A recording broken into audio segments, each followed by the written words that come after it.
दोस्तों, भूत प्रेतों की लीला भी अपरंपार होती है। कभी ये बहुत ही सज्जता से पेश आते हैं तो कभी कभी उनका उग्र रूप अच्छे अच्छों की धोती खोल देता है। भूत प्रेतों में बहुत कम ऐसे होते हैं जो आसानी से काबू में आ जाएं, नहीं तो अधिकतर शौक पंडितों को पानी पिलाकर रख देते हैं, उनकी नानी तक याद दिला देते हैं। आज की कहानी एक ऐसे ही प्रेत की है जिसको कोई भी शौक पंडित अपने काबू में कभी नहीं कर पाए, और ना ही वह प्रेत किसी देवी देवता से डरता था। क्या वो प्रेत ही था या कोई और? आइए जानने की कोशिश करते हैं। हमारी भी इस प्रेत को जानने की उत्कंठा अति तीव्र हो गई थी जब हमने पहली बार इसके बारे में सुना। दरअसल लोगों से पता चला कि इस प्रेत ने बहुत सारे शौक पंडितों को घिसरा घिसरा कर मार डाला। इतना ही नहीं, जब इसे किसी देवी या देवता के स्थान पर ले जाया गया तो इसने उस देवी देवता को भी खुलकर खिल्ली उड़ाई और उन्हें चुनौती दे डाली कि पहले पहचान मैं कौन। और शायद इस कौन का उत्तर किसी के पास नहीं था, चाहे वो शौक हो या किसी देवी या देवता का बहुत बड़ा भक्त या पुजारी। अभी से आप मत सोचिए कि ये कौन था जिसका पता बड़े बड़े शौक और पंडित तक नहीं लगा पाए। क्या इस कहानी को पढ़ने के बाद भी इस रहस्य से पर्दा नहीं उठेगा? ये एक क्वेश्चन बन के रहा है। इस रहस्यमयी प्रेत के पहचान में कौन पर से पर्दा उठेगा, और यह पर्दा शायद वह प्रेत ही उठाएगा, क्योंकि उससे अच्छा उसको कौन समझ सकता है। बस थोड़ा इंतज़ार कीजिए और कहानी को आगे तो बढ़ने दीजिए। यह कहानी हमारे गांव जवार की नहीं है, यह कहानी है हमारे ज़िले से सटे कुशीनगर ज़िले के एक गांव की। यह गांव पडरौना के पास है। अब आप सोच रहे होंगे कि यह कहानी जब मेरे ज़िले की है ही नहीं तो फिर इसे कैसे सुना रहा हूँ। मानिए इस गाँव में मेरी रिश्तेदारी पड़ती है, लेकिन इस कहानी को मैं अच्छी तरह बयां कर सकता हूँ। भूत प्रेतों की तरह से इस कहानी को रहस्यमयी न बनाते हुए मैं सीधे अपनी बात पर आ जाता हूँ। इस गांव में एक पंडित जी हैं जो बहुत ही सुशील, सभ्य और नेक इंसान हैं। यह कहानी घटित होने से पहले तक ये पंडित जी एक बड़े माने जाने ठेकेदार हुआ करते थे और ठेके के काम से अधिकतर घर से दूर ही रहा करते थे। हफ्ते या 15 दिन में इनका घर पर जाना आना जाना होता था। ये ठेका लेकर सड़क आदि बनवाने का काम करते थे। इनके घर के सभी लोग भी बड़े ही सुशिक्षित एवं सज्जन प्रकृति के आदमी हैं। इनकी पत्नी तो साधु स्वभाव की है और एक कुशल गृहिणी होने के साथ ही साथ बहुत ही धर्मनिष्ठ है। एक बार की बात है कि पंडित जी ठेके के काम से बाहर गए हुए थे, पर 2 दिन के बाद ही उनको 2 लोग उनके घर पर पहुंचाने आए। पंडित जी के घरवालों को उन 2 व्यक्तियों ने बताया कि पता नहीं क्यों कल से ही पंडित जी कुछ अजीब हरकत कर रहे हैं। जैसे कल रात को 7 मजदूरों ने अपने लिए खाना बनाया था और ये जिद करके उन लोगों के साथ ही खाना खाने बैठ गए। मजदूरों ने कहा कि पंडित जी पहले आप खा लें फिर हम खाएंगे, और इसके बाद जब ये खाना खाने बैठे तो 7 मजदूर का खाना अकेले खा गए।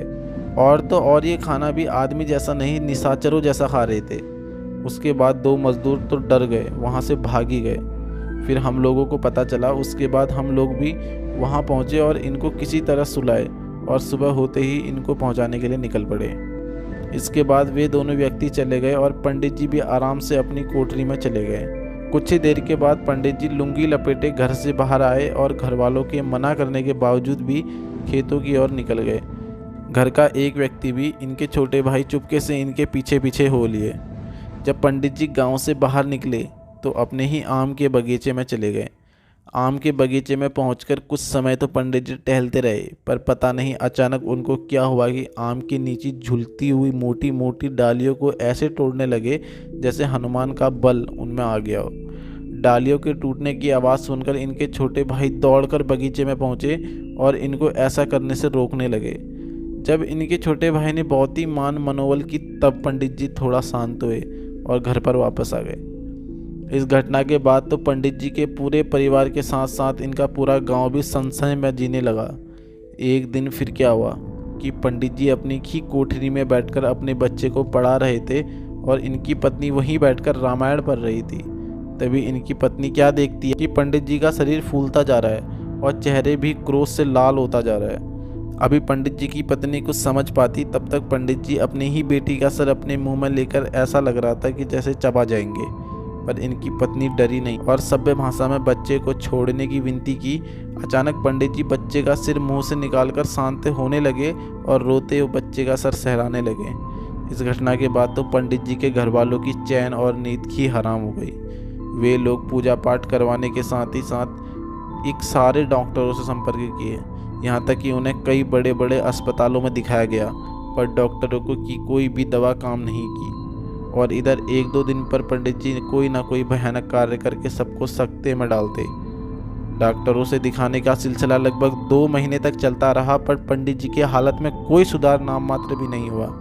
हाँ, पर अब सबके समझ में एक बात तो आ गई थी, और वो बात यह थी कि पंडित जी का शरीर जब भी फूलने लगता और उनका चेहरा तमतमाने लगता तो घर वाले उनकी पत्नी को बुला लाते थे, और पंडित जी अपनी पत्नी को देखते ही शांत हो जाते थे। एक दिन पंडित जी की पत्नी पूजा कर रही थी, तभी पंडित जी वहाँ आ गए और अपनी पत्नी से हंसकर पूछे कि तुम पूजा क्यों कर रही हो। पंडित जी की पत्नी ने कहा कि आप अच्छा हो जाए इसलिए। अपनी पत्नी की बात सुनकर पंडित जी ठहाका मारकर हंसने लगे और हंसते हंसते अचानक बोल पड़े कि कितना भी पूजा पाठ कर लो, पर मैं इसे छोड़ने वाला नहीं हूँ।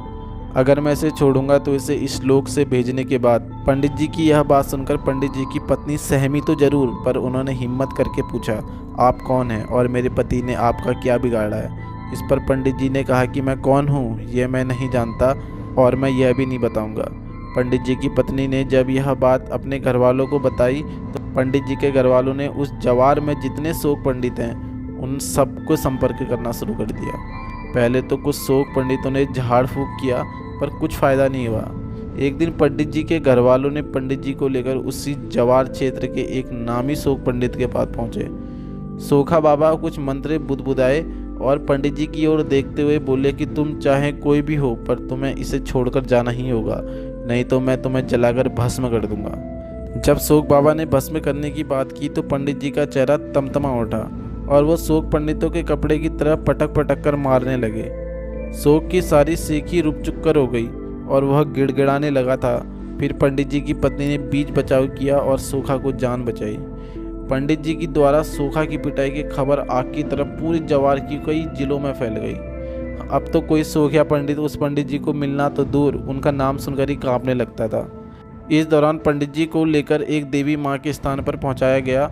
देवी माँ ने साफ मना कर दिया कि वे ऐसे दुष्ट और असभ्य व्यक्ति के मुंह भी लगना नहीं चाहती। पंडित जी उस स्थान पर पहुंचकर मुस्कुरा रहे थे और अपनी पत्नी से बोले कि जो देवी मेरे सामने आने से घबरा रही है वह मुझे क्या भगाएगी। देवी माँ ने पंडित जी के घर वालों से कहा कि यह कौन है यह भी पहचानना मुश्किल है, आप लोग इसे लेकर बड़े बड़े तीर्थ स्थानों पर जाइए, हो सकता है कि यह इस पंडित जी को छोड़ दे। इसके बाद पंडित जी के घर वाले पंडित जी को लेकर बहुत सारे तीर्थ स्थानों जैसे मेहर, विंध्याचल, काशी, थावे, कुछ नानी मजार आदि गए, पर कुछ भी फायदा नहीं हुआ। यहाँ तक कि अब पंडित जी अपने घर वालों के साथ इन तीर्थों पर आसानी से जाते रहे और घूमते रहे। अधिकतर तीर्थ स्थान घूमने के बाद जब भी वह प्रेत पंडित जी को नहीं छोड़ा तो पंडित जी के घर वाले घर पर ही प्रतिदिन विधिवत पूजा पाठ करने लगे। पंडित जी की पत्नी प्रतिदिन उपवास रखकर दुर्गा सप्तशती का पाठ करने लगी। एक दिन पंडित जी अपने घर वालों को अपने पास बुलाए और बोले कि आप सभी लोग खेतों में जाकर कम से कम एक एक पीपल का पेड़ लगा दीजिए। पंडित जी की पत्नी बोल पड़ी कि अगर आपकी यह इच्छा है तो एक एक क्या, हम लोग 11-11 पीपल का पेड़ लगाएंगे। इसके बाद पंडित जी के घर वाले पंडित जी को साथ लेकर उसी दिन खेतों में गए और इधर उधर से खोजकर एक एक पीपल का पेड़ लगाए और पंडित जी से बोले कि हम लोग बराबर पीपल का पेड़ लगाते रहेंगे।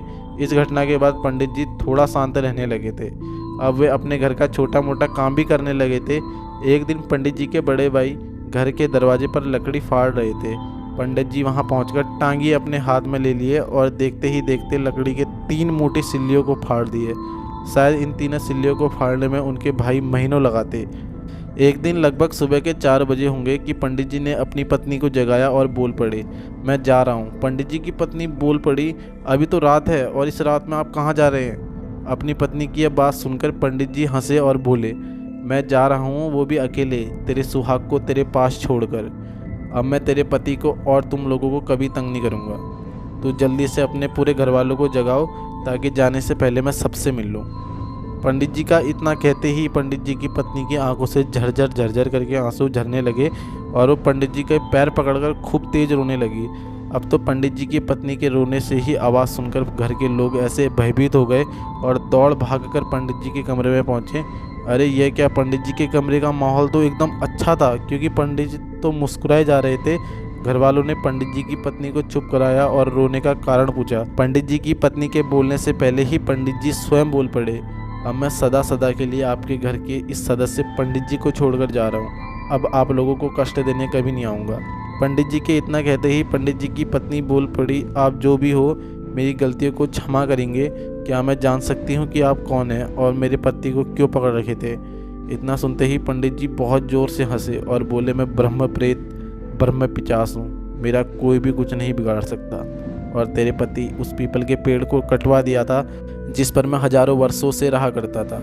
इसने मेरा घर उजाड़ दिया था, इसलिए मैंने भी इसको बर्बाद करने की ठान ली थी, पर तुम लोगों की अच्छाई ने मुझे ऐसा करने से रोक दिया। इस घटना के बाद से वे ब्रह्म प्रेत महाराज जी उस पंडित जी को छोड़कर सदा सदा के लिए जा चुके थे। आज पंडित जी और उनका परिवार एकदम खुशहाल और सुख समृद्ध है, पर ब्रह्म प्रेत महाराज के जाने के बाद भी अगर कुछ बचा है तो उनकी यादें और विशेषकर उन शाखाओं के जेहन में उनका लिपटा हुआ ब्रह्म प्रेत जी से पड़ा था, और जिसके चलते उन शाखाओं ने अपनी शिखागिरी छोड़ दी। एक निवेदन करता हूँ, प्रेत बनकर नहीं आदमी बनकर एक तो पेड़ काटे नहीं, और अगर मजबूरी में काटना भी पड़ जाए तो एक के बदले दो लगा दीजिए, ताकि मेरा घर बचा रहे और आप लोगों का भी। क्योंकि अगर ऐसे ही पेड़ कटते रहे तो एक दिन प्रकृति असंतुलित हो जाएगी और शायद ना आप बचेंगे ना आपका घर भी। एक पेड़ से पुत्र समाना तो काटना नहीं, और अगर काटना ही हो तो उससे पहले 10-20 लगाना। तो दोस्तों, आज की कहानी आपको कैसी लगी कमेंट सेक्शन में ज़रूर बताना, और आज की कहानी से आपको बहुत कुछ सीखने को मिला होगा उम्मीद करता हूँ। दोस्तों, मिलते हैं आगे एक ऐसी ही डरावनी कहानी के साथ।